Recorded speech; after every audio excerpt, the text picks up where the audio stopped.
afternoon at good evening kung saan man po tayo mga bansagan. This is me, as 26 at your service, guys. Guys, sasagutin lang po natin tong kinontent ni Kapitanga sa akin, no?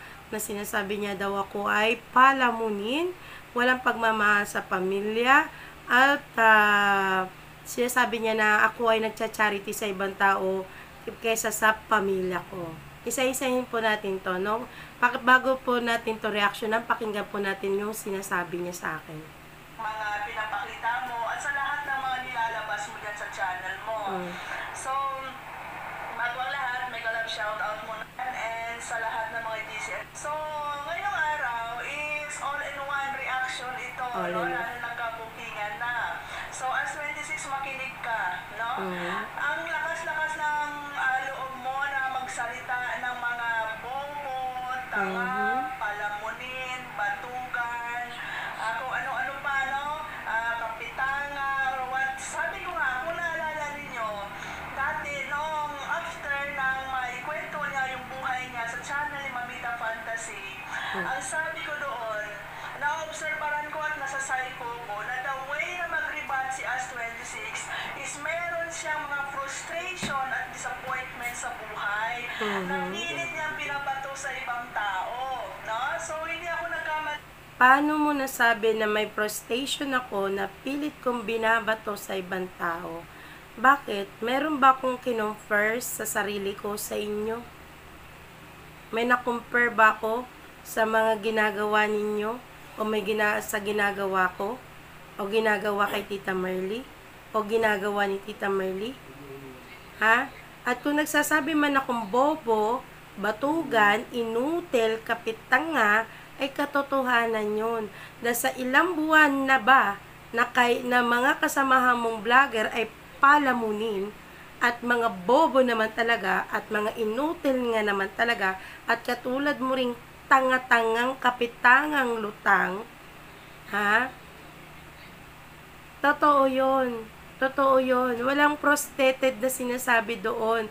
Dahil yun ang aking observation. Yun din ang opinion ko bilang reactor at vlogger ng Team Abot Kamay at syempre YouTuber ako. 'Di ba? Ayaw nyo man tanggapin, isa ako sa mga YouTuber. 'Di ba? Kaya paano mo nasabi mong frustration inaano ko sa inyo? Ibinabato ko sa inyo? Bakit? Nagkumpara na ba ako sa inyo? Kinumpara ko ba ang sarili ko sa inyo? O kinumpara ko kayo sa akin? 'Di ba? Ang issue dito na sinasagot ko ay puro kay Tita Merly na puro nyo sinasabi na si Tita Merly ganito, si Tita Merly ganyan. Ay sinasagot ko lang naman kung anong katauhan ni Tita Merly. Ha? Mindset ba? Uy, nihay. Mindset lang. Hindi ako nagkamali as 26. Ang lakas ng loob mo magsalita ng kung ano-ano. No? Ang lakas ng loob mong magsabi ng mga abnormal, ng mga bobo. Yun pala, sa buhay mo pala yun. Diba? Pilit mong binabato sa ibang tao. Unang-una. Diba?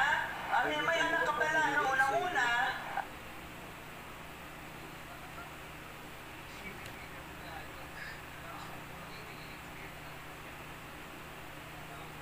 Parang dati ginigin.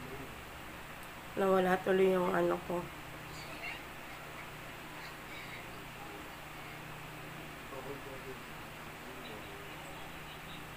Nawala tuloy yung connection. Dali lang po Tikman na ang tapang sarap ng bagong Nescafe Classic. Ang dark at light. Unang-una. Diba? May anak ka pala, no? Unang-una. Ayan, ang laki ng frustration mo sa buhay. Diba? Nakailang lalaki ka. Siguro nung time na nagka-partner ka ng AFAM, siguro ano naging frustration ko at anong connection sa mga ilan lalaki ko sa buhay? Sabi ko nga Hides, hindi ko kinakahiya. Ever since in my life, hindi ko kinakahiya na iba ang tatay ng mga anak ko. Hindi ko kinahiya yan. At never ko talagang kinakahiya yan. Dahil yan ay nangyari sa buhay ko at tanggap ko yan. Paano mo nasabi na frustration ako? Ha? Paano mo nasabi yan? Para ipaliwanag mo na maayos kasi ang pagkakalam ko, inamin ko naman. Natanggap ko kung ano nangyayari sa buhay ko. Ha? Feeling mo, ito na yung makakaahon sa buhay ko. Pero malas mo dahil inanakan ka lang at iniwanan, syempre, di ba? Diba? Wala ka kasing alam sa buhay ko ni Hides. Kasi nga, nakikisawsaw ka lang, nakikimarites ka lang, nakikinig ka lang. Kasi hindi nyo talaga alam kung ano talaga ang totoong buhay ko. Kasi nga, wala akong sinasabi dahil hanggat maaari, ang privacy kong buhay ay privacy ko lang. No? Hanggat maaari, ayoko magsalita. Kasi nga, buhay ko to. Ayoko, kumbaga nga sabi ko nga, ayokong kawaan ako. Paano mo nasabing frustration ako? Ha? At kung naanakan man ako ng ibang lahi at pinangarap ko, dapat talaga ikakasal na ako. 7 taon na kami ng jowa ko bago siya nakahanap ng iba. Ha? 7 taon kami at dapat ikakasal na talaga ako. Buti na lang hindi talaga ako kinasal. At hindi ko kinakahiya at hindi ko rin na nabuntisan ako. Gusto ko nga yun eh. Alam mo yun bakit? Gusto ko yun nabuntis ako. Ha? Gusto ko yun. Kasi nagkakaroon ako na isa pang anak. Ha? Siyempre, di ba, may mali sa'yo, kaya ka iniwan ng mga lalaki sa buhay mo. May mali daw sa akin, kaya daw ako iniwanan. Yan na naman tayo sa salitang judgment. Hindi nyo kasi alam kung anong takbo, kung bakit ganun na naging istorya ng buhay ko, kung bakit ako iniwanan. Actually, ako ang umiwan. Ako ang umayaw, hindi ako ang inayawan. Ako ang umayaw. Sa totoo lang. Ha? Ako ang umayaw. Hindi ako ang inayawan. Ako ang umayaw. Ha? Kaya tanggap ko kung anong nangyayari sa buhay ko. Kaya paano mo nasabi na may frustration ako sa buhay ko? Kawawa ka naman.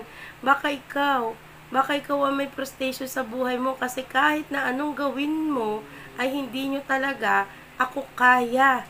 'Di ba? Isang baguhang vlogger na sabi nyo nagtatapang-tapangan pero taob talaga kayo sa akin. Taob, yun ang katotohanan doon. Taob kayo sa akin. Nalalampaso ko kayo. 'Di ba? Kaya sabi ko 'di ba sa inyo nung bago ako, titigan nyo lang tong vlogger-vloggera na to. Ito ang lalampaso sa inyo. At hindi nga ako nagkamali. 'Di ba ni Hides? Hindi ako nagkamali. Nalalampaso ko kayo. Aminin.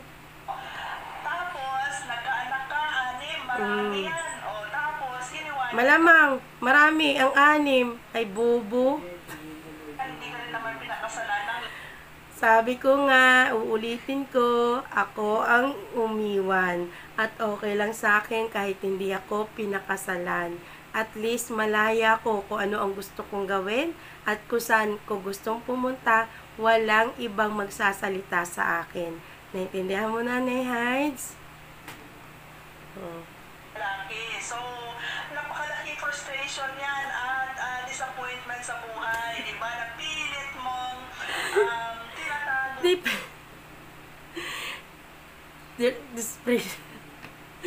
Depression ko daw sa buhay, pilit ko daw tinatago. Wala akong kailangan itago ni Hides. Wala akong kailangan itago dahil sa umpisa pa lang sa pag-akyat ko sa live ni Mamita, alam ko na kung ano ang sasabihin ko at alam ko na kung anong gagawin ko at alam ko rin kung anong magiging feedback sa akin. Kaso nga lang talaga, hindi nyo alam ang totoong buhay ko. Yun ang katotohanan doon. Wala kayong alam sa buhay ko. 'Di ba? Kasi hindi ako nagsasalita regarding sa pamilya ko. Kaya ganyan na lang kayo kay As 26. Diba? Pero mismo sa bibig mo lumawas, di ba? Pinapahiya mo mismo yung sarili mo. Paano ko pinahiya? Ang lakas-lakas ng loob mo magsalita ng bobo sa ibang tao, yun pala, anak mo. Anak mo pala yung sinasabihan mong gano'n. Kumbaga, defense mechanism mo pala yun na ibato sa ibang tao, pero ang totoo, Defense mechanism ko na daw ang pagbato ng salitang ganon. Excuse me? Ikumpara mo ang utak ninyo sa utak ng anak ko? Sige nga. Sagutin mo nga. Ikumpara mo ang utak ng anak ko sa utak ninyo. Normal nga kayo. Daig nyo pang sintu-sinturin. or andyan sa buhay mo, yun yung totoo, di ba? So, sabihin na natin, medyo pinasosyal mo yung dating slow learner. Pero sa totoo lang, sa Tagalog, ano yan? Bobo, di ba? Yung laging lumalabas sa bibig mo na salitang bobo. Anak mo, Ang slow learning daw, kung sa totoosin daw ay bobo. Kasi alam mo na guys, iba yung, alam mo yung katotohanan, pero bobo ka. Alam mo yun? Kesa doon sa tao, doon sa anak ko, na umpisa pa lang, ay meron na siyang ganong diagnosis ng doktor. Alam mo yun? Magkaiba yun. Na kayo na matatanda na kayo, na alam nyo ang katotohanan, alam nyo mali naman ang ginagawa ninyo, pero pilit yung ginagawa, at pilit yung pinaglalaban, at pilit yung sinasabi na ganito, ganyan, ganyan, talagang bobo kayo. Ikumpara nyo dito sa anak ko, since na maliit pa siya, ay ganyan na siya. Hindi yun na-develop, kusang dumating sa kanya yun. Hindi katulad sa inyo na nade-develop ang pagiging bobo ninyo. Indihan mo? wala yung binubuli mo. Pilit mo tinatago kasi akala mo, hindi ka mabubuking, no? Di ba? Asar na asar kayo pag binubuli ko.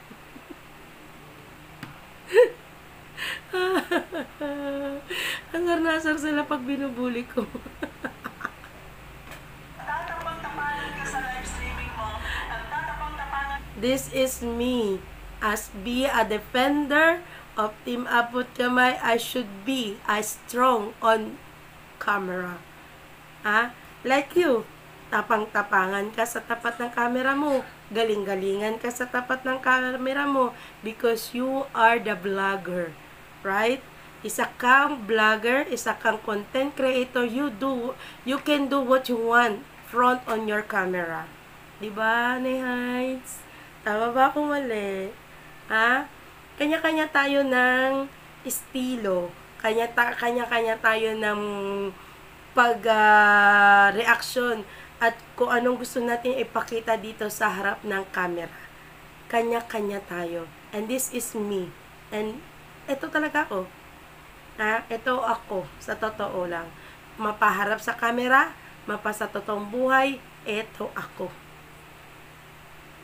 ka mag-rebut, pero the way na mag-rebut ka, ay tinatago, pilit mo palang pinagtatakpan yung mga kahihiyan mo sa buhay, di ba?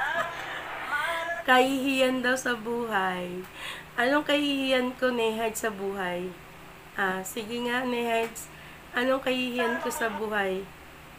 Never ko naman kinahiya yung mga anak ko. Never ko rin kinahiya na iba tatay ng anak ko. Never. Never and ever. King ka di ba? So, ayan. Masalamat ka na content ka ni JC Antonio about sa anak. Ako magpapasalamat. Ba't na-content ako ni JC Antonio? Paano ako magpapasalamat? Stupid. Paano ako magpapasalamat? Ikaw kaya i-content ang pamilya mo. 'Di ba galit na galit ka? Galit na galit ka na pinagyabang mo ang pamilya mo, ganito, ang anak mo ganyan. 'Di ba? Na gusto mo ipagkasigawan, ipatotoo yung anak mo ay isang ganito, ang anak mo ay ganyan, ganire. 'Di ba?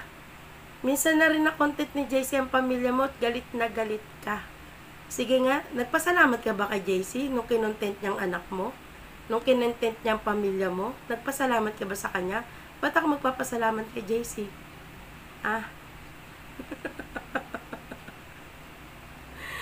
Bobo talaga. Yan yung kabobohan mo na-develop sa'yo. Salamat ka na content ka ni JC Antonio about sa anak mo. At least pinakita mo sa madla. Ay, di ba? At least daw pinakita ko sa madla. Pinakita ko lang sa madla, sa camera, ang anak ko, para matigil na yung sinasabi ninyong mongoloid. Kasi hindi mongoloid yan. Kayo ang mongoloid. Yun ang katotohanan. Utak nyo mongoloid, pag-uugali nyo mongoloid, pagkatao nyo mongoloid. Yun yun. Malay mo, maraming makatulong at mabigyan ng medical attention yung anak mo. Alam mo ne, Hards, sabi ko nga sa'yo, 2 beses ko na napamedical yan. Hindi ko kailangan, kung tutuusin, hindi ko kailangan, na, kung ako lang may trabaho talaga, kung makabalik lang ako sa trabaho ko, hindi ko kailangan ng tulong. Kasi, nabuhay ko ang pamilya ko, nabuhay ko ang anak ko, nang walang tulong ng ibang tao, kundi ako lang. Ako lang ang nakatulong sa mga anak ko. Ngayon na lang nakakatulong ang kapatid ko. Dahil syempre, nandito ako sa bahay. At isa pa, hindi ako makahanap na ng trabaho na maayos. Kasi syempre, may edad na rin ako. Pangingibang bansa na lang talaga ang kaya ko. At sabi ko nga, pag nakatapos ang anak ko, kahit grade 6 lang, babalik ako sa pag-a-abroad. Kasi doon lang talaga ako, dahil dito sa Pilipinas, disclaimer dito, pag may edad ka na, ang hirap makahanap ng trabaho. Hindi katulad sa ibang bansa, kahit na lola ka na o ano pa mang edad mo, kahit 50 anyos ka na, makakapagtrabaho ka pa rin, hindi katulad dito sa Pilipinas. Kasi mahirap talaga makahanap dito ng trabaho, sa totoo lang. Mahirap maghanap ng trabaho dito sa Pilipinas. Wag mo kong pangunahan. Kung may tumulong man sa akin, salamat. Maraming salamat talaga. Pero kung wala naman, okay lang yun Heids. Kasi hindi ako yung tipo na nakaupo lang ako sa isang tabi at naghihintay na bumagsak ang bayabas o bumagsak ang grasya. Dahil gumagawa rin ako ng paraan kung paano ko matutulungan ng anak ko sa pagpapacheck up. Dahil maraming ano dito sa gobyerno, kung masipag ka lang talaga, maglakad-lakad, magagawa mo yun, mapacheck up mo ng libre ang anak mo. Kaso, itong panahon na to, sa nangyayari ngayon na marami akong ginagawa sa community na Team-Abot Kamay, sa pagbablog ko, sa pagiging nanay ko, huwag mo kong pangunahan. Kung may tumulong, salamat. Kung wala, okay lang. Sabi ko nga sa'yo, tatay ko nga na matay sa Cagayan de Oro Nagawa kong ibalik dito sa Manila sa tulong ng gobyerno. Yung anak ko pa kaya? Hindi ko kaya mapa-check up yan?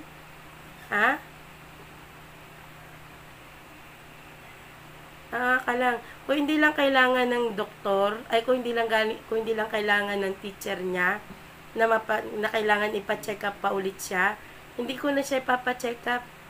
Kailangan lang kasi, required lang kasi sa school nila At 2 taon nga ako nasa ibang bansa.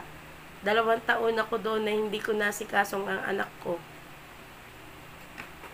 Yan yung kailangan ng anak mo. Alam mo kung bakit as 26? Alam ko yung mga ganyang attitude ng bata. Alam ko kung gaano kahirap yan alagaan kasi 8 years ako nagtrabaho sa Taiwan at yan yung trabaho ko. Yung bata na may mild autistic, may Down syndrome, at nakakasama ako sa school. Special school dapat ang pinapasukan na anak mo. Excuse me, pinasok ko na yan, pero sabi ng teacher niya, pwede siya sa regular school. Kasi hindi naman ganun kaano ang kanyang utak. Kailangan lang talaga sa kanya na may mag-guide. Alam mo yon. Tama ako doon special school at iba't ibang klase ng mga bata na PWD ang nakikita ko sa araw-araw. Mismo sa bibig mo nang galing yan na yung anak mo ay PWD or member ng person with disability. So alam mo kung gaano kahirap. Yung mga klaseng bata, special yan. May mga sariling mundo. Kaya sabi mo, maingay siya, di ba? Kasi may mga sariling mundo yan. At minsan, may mga tantrums yan. Na pag dumating yung kanyang tantrums, lalo na kung meron siyang gusto na hindi mo maibigay, nagwawala yan at dumating sa punto na nananakit. Kaya nga, di ba? Sabi mo, sa bibig mo rin mismo nang galing, na pinauwi ka ng kapatid mo kasi kailangan ng anak mong alagaan, di ba? Kasi nga, nag-aaway sila ng nanay mo. Inaaway niya yung nanay mo kasi hindi kaya ng nanay mo minsan kontrolin. Kasi nga, yung mga ganyang bata, sabi ko nga sa iyo, minsan talaga may mga ugali yan na hindi mo talaga mapipigilan kung anong gusto nila at hindi mo talaga mapipilit kung ayaw nila. Di ba? So, umuwi ka ng Pilipinas. Tapos, sinabi mo dyan sa live mo na yung anak mo is alagain mo yan habang buhay. Kasi kailangan ng anak mo ng Totoo. bakit nung umuwi ka, kung saan-saan ka napunta, Totoo naman. Ang mga ganyang bata o ganyang may ay alagain talaga na panghabang buhay yan. Honey Highs, alagain panghabang buhay yan. At pag sinabi mong habang buhay, talaga magkasama kayo. Ha? Magkasama kayo na kung hanggat pagtanda niya kasama mo siya. Totoo naman. Ha? Ano naman ngayon? Kung pumunta ako sa TAC, kung nag-stay ako sa TAC, ano ba yun? 1 linggo? Ha? Ano ba yun yung 2 araw, 3 araw? Ano ba yun? Ganun ba kakulangan agad ang hindi ko pagiging nanay sa anak ko na porkit may ganito? Eh paano yung 2 taon ako na nasa ibang bansa? Ano yun? Diyos ko. Honey Hides, kawawa ka naman talaga. Sa totoo lang. Wala ka namang ibang masasabi kung piling mo talaga magaling na magaling ka na dyan. Ano naman kung 1 linggo ako na sa TAC house, 3 araw ako sa TAC house, o tumutulong ako sa TAC house. Ano naman doon? Anong problema naman doon? Ha? 1 taon na ba yun? Yung 3 araw, katumbas na ba ng 1 taon na yun? Yung 1 linggo, katumbas ng 2 taon na yun? Na hindi ko kasama ang anak ko? Ba yan, inaano mo na Hides? Ano naman ngayon? Ha? Kung tumutulong ako sa TAC house at hindi ko kasama ang anak ko, na sabi ko, kailangan bantayin yan, alagain yan. Sa laki ng anak ko, kailangan bantayin, alagain. Ang kailangan ng anak ko ay pag-unawa, pagmamahal, at pag-intindi. Yun ang kailangan niya. Ha? Hindi mo siya bantayin dahil mas malaki pa yan sa'yo. Sa totoo lang. Ha? Hindi yan bantayan. Naghuhugas ng plato yan. Nagluluto yan. Nagsasaing yan. Ha? Hindi bantayin yan. Ang kailangan sa kanya, pag-uunawa, pagmamahal, at pag-iintindi. Yun ang importante sa kanya. Para maramdaman niya na siya ay mahal dito sa pamilya namin. Para maramdaman niya na siya ay hindi iba sa amin. Ha?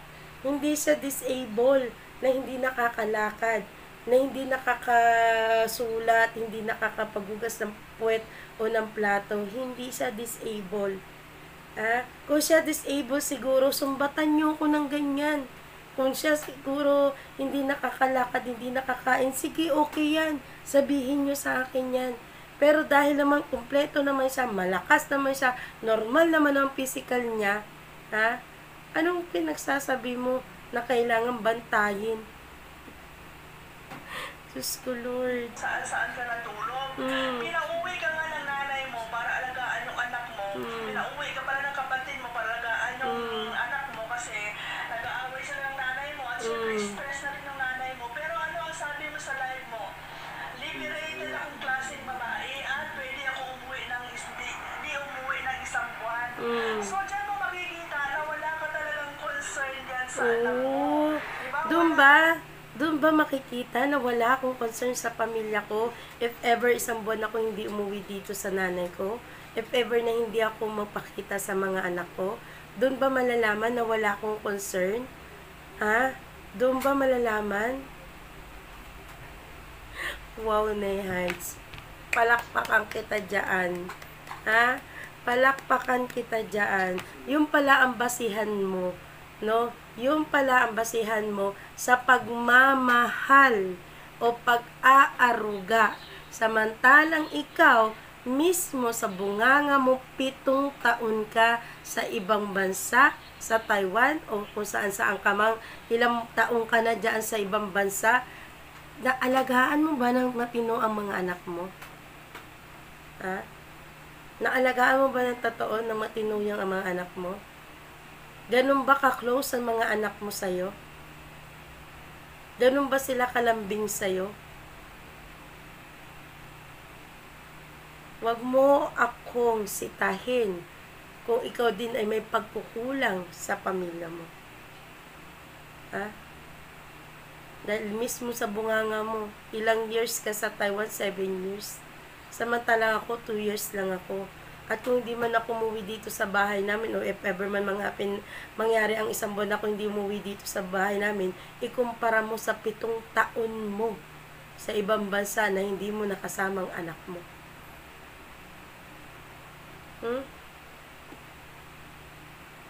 Na wala ka talagang concern yan sa anak mo. Diba? Wala ka talagang pagmamahal. Nasabi mo nga, at alam ko naman siyempre bilang nanay, talagang mahal na mahal natin yung anak natin. Pero the way na magsalita ka, the way na magpaliwanag at magribad ka, marami kang butas. Ha? Sabi mo, kailangan ng anak mo ng pagmamahal at Marami daw akong butas. Dahil sabi ko, kailangan ng anak ko ng pagmamahal. Yes, kailangan ng anak ko ng pagmamahal. Hindi lang sa akin, buong pamilya ko. Dahil kung sabi mo nga, nanay ako, kailangan talaga, umunawa ang nanay muna. At syempre, gusto ko, buong pamilya ko, mahal siya, intindihin siya, alagaan siya. Ha? Intindihin siya.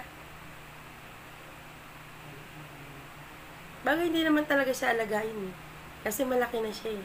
Ang pag-intindi lang at iparamdam ng pagmamahal, yun talaga importante sa kanya. alaga. Pero iniiwan mo pa rin sa nanay mo at kung saan-saan ka dumadating. Di ba? Tapos sabihin mo, kahit wala ka dyan, pinapag-Gcash mo sila. Hindi Gcash ang kailangan na anak mo na yan na special.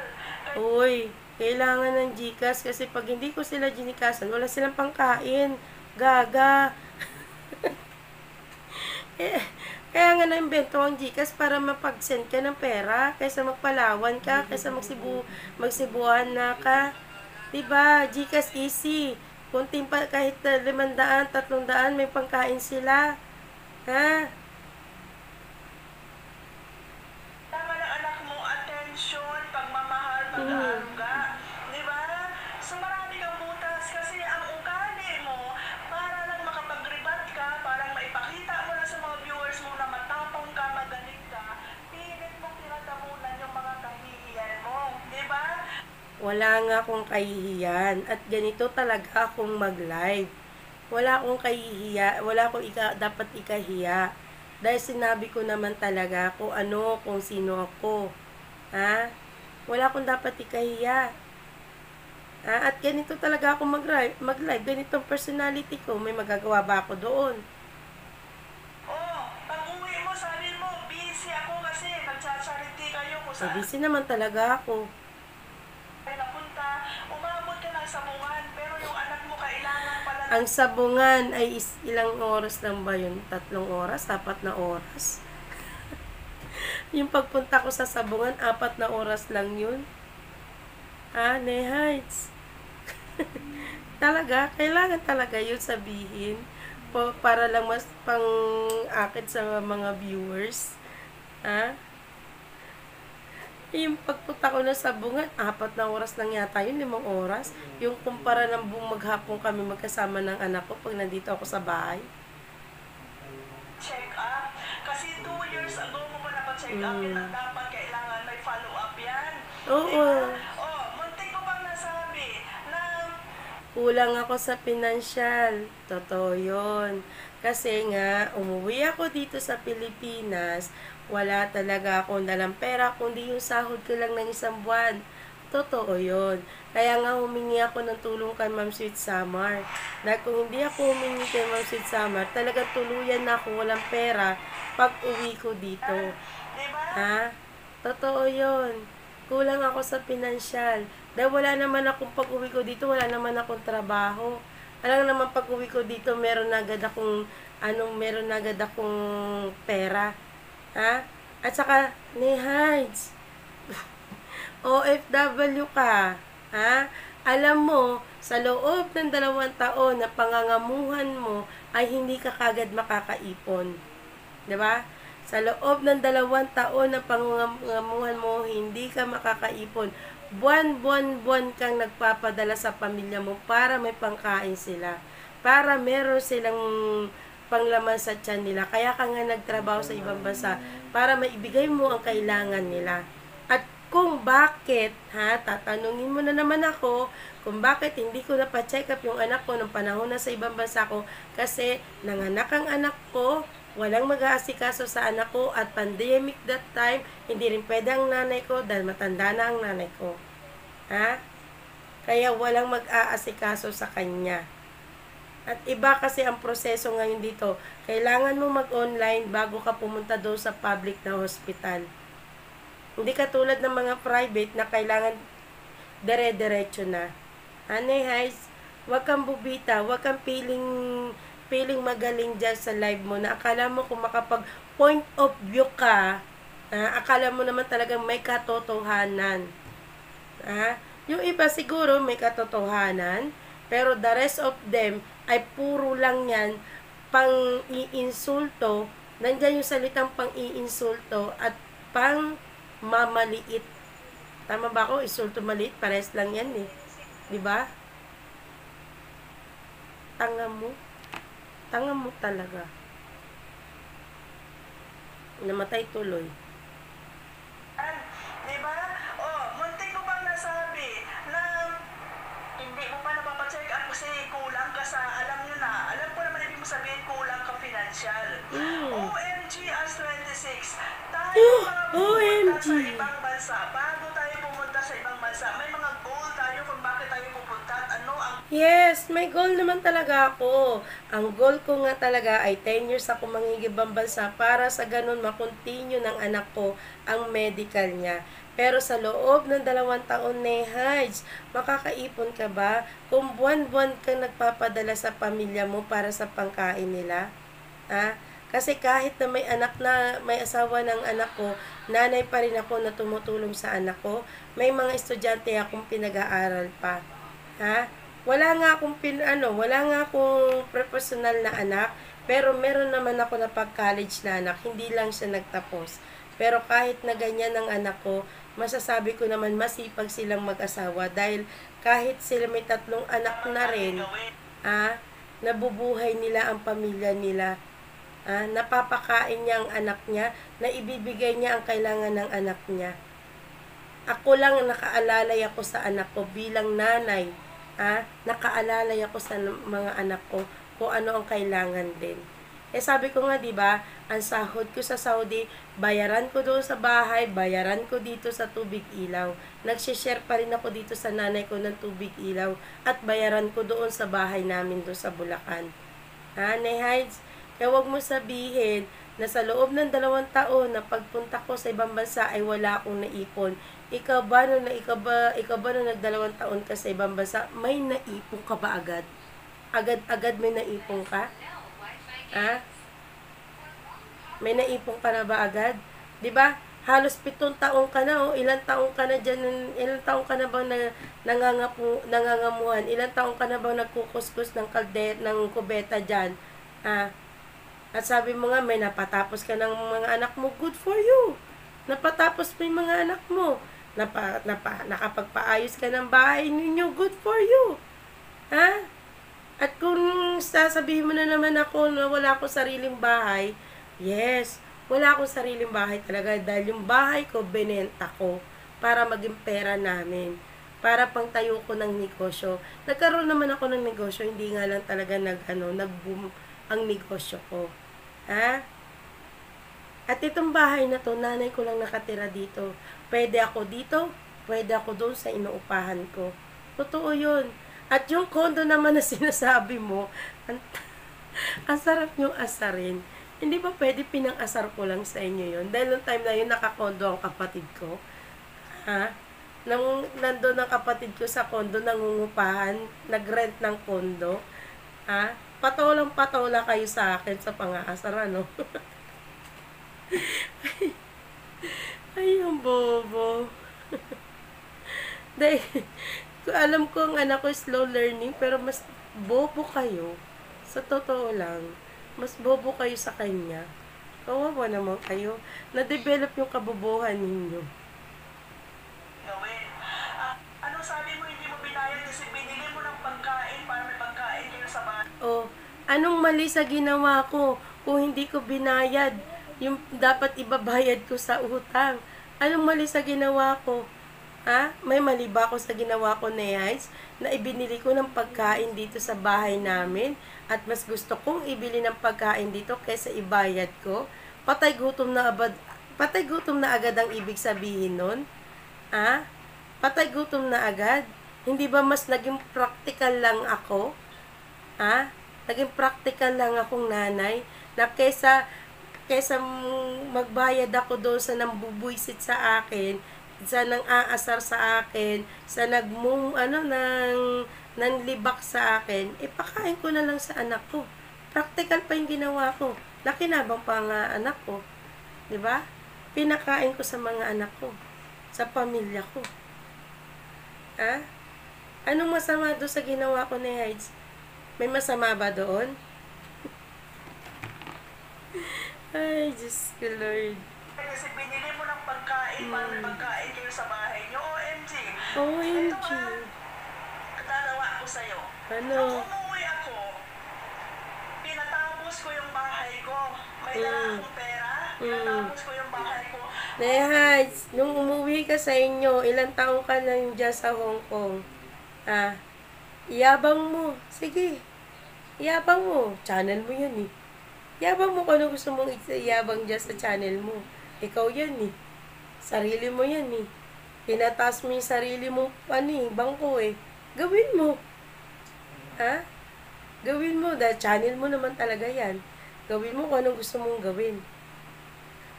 Ha? Sabihin mo kung anong gusto mong sabihin. Ilang taon ka na nagkuskus ng inodoro bago mo napaayos yung bahay mo?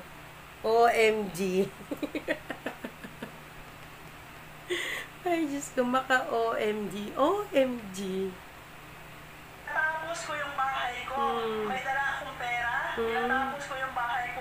Kung anong panlalait ang pinagsasabi mo, Ay, kasi nga, kalait-lait ka nga naman. Kasi yung malaitin mo ang bahay ni Tita Merly, yung bahay mo pala ay hindi pa tapos. Yun. Yun ang point of view doon. Yung nanlalait ka sa bahay ni Tita Merly na keso ganito, ganyan, bigyot, whatever, yung bahay mo pala hindi pa tapos. We're not talking about sa akin to o sa bahay ko. We're talking about you and Tita Merly. Hides. Hello? Kumusta utak mo? ka pa, kesyo may kondo ka, kesyo may ganito ka, ganito, ano yung pinapakita mo. Ang ending, nakikitira ka lang pala, wala ka naman pera. Kung totoong may kondo ka pala, mayaman ka, ba't di mo ibenta, ipagamot yung anak mo? Ha? Ang yabang mo, kaya nga sabi ko sa'yo, ang laki na frustration. Ang yabang-yabang ko, na galit kayo. Yung yabang ko, nakikita nyo, pero yung yabang nyo, hindi nyo makita. Kawawa naman kayo. Mo, laki ng problema mo sa buhay, ang laki ng mga disappointment mo na pinilit mong binabato sa ibang tao. Pinilit mo tinatabunan yung kahihiyan mo dyan at tinatago yung baho mo para lang magpakita na magaling ka, magaling kang magmurang. Ibig sabihin, nagagalingan ka. Ibig sabihin, nagagalingan ka sa akin. Kaya pilit mo rin na gustong ipamuka sa akin na pabaya akong nanay. Napilit mo gusto rin iparate na ako ay nagyayabang lang. Kasi galit na galit kayo sa yabang ko. Pero yung yabang nyo, hindi, wala lang, baliwala lang. Yabang nyo yan eh, channel nyo yan eh. Di ba?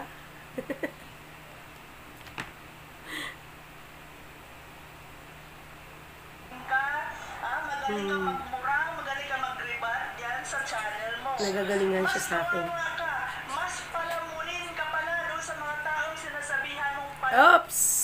Excuse me. Ngayon pa lang ako, ngayon pa lang. Hides. Ikumpara mo dyan sa mga kasamahan mong vlogger. Ngayon pa lang ako napapansin dito sa community namin. Ngayon pa lang ako binibigyan ng pansin dito sa community namin. Ikumpara mo dyan sa mga kasamahan mo dyan sa vlogger, dyan sa Team Hudas, dyan sa Team Perador. na almost a years na silang pinapalamon. Ha? Ako may silbi ako. Ay, yung mga kasama mo dyan, may silbi ba? Dahil ako, pera ko, alam ko kung saan mapupunta. Yung mga sahod ko sa YouTube, yung bigay sa akin, alam ko kung saan mapupunta. Ay, yung mga kasamaan mo dyan, alam mo ba kung saan napupunta mga pera nila? Di ba?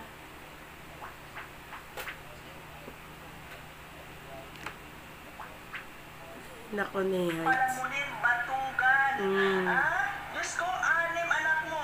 Nagtataka nga ako sa'yo as 26 eh.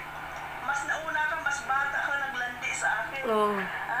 Tanungin kita, may anak ka bang professional na matatawag na talagang pinagtapos mo na ngayon? Nehites, ang panganay ko is 25 years old. Ano siya, second year college siya ng computer science. At semi-private naman ang pinasukan niyang eskwelahan.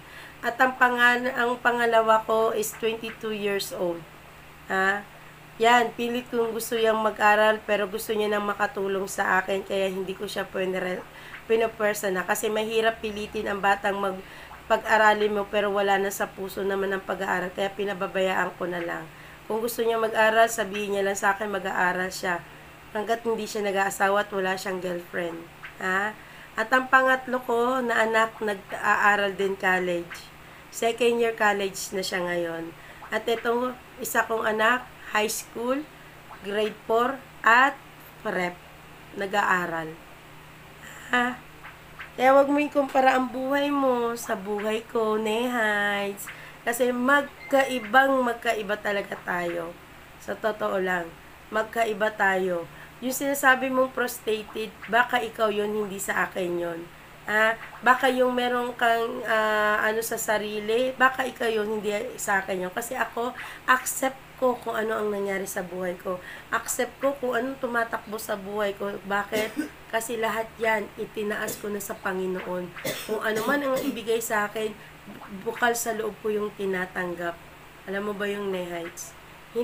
Wala akong doubt. I have no doubt sa mga naging karelasyon ko o nakabuntis sa akin. I have no doubt. At sabi ko nga, kahit piso ng tatay nila, hindi ako nanghingi. Sarili ko. Ako mismo ang nagtaguyod sa pamilya ko. Kawawa ka naman? Kawawa ko sa'yo, Nehites. Bahala ka na. Bahala ka na kung anong gusto mo sabihin sa akin. Pero ito lang ang masasabi ko sa'yo. Salamat at napansin mo ako. Maraming salamat din sa mga pinagsasabi mo. At isa pa hindi ko ginusto na ipakita ang anak ko. Inano lang ng pagkakataon para maipakita sa inyo na yung sinasabi ni JC Demonyo na Mongoloid, ayun yung anak ko. Na sinasabi na minamatrato ko, hindi ko pinapakain, gano'ng kalaking bata to.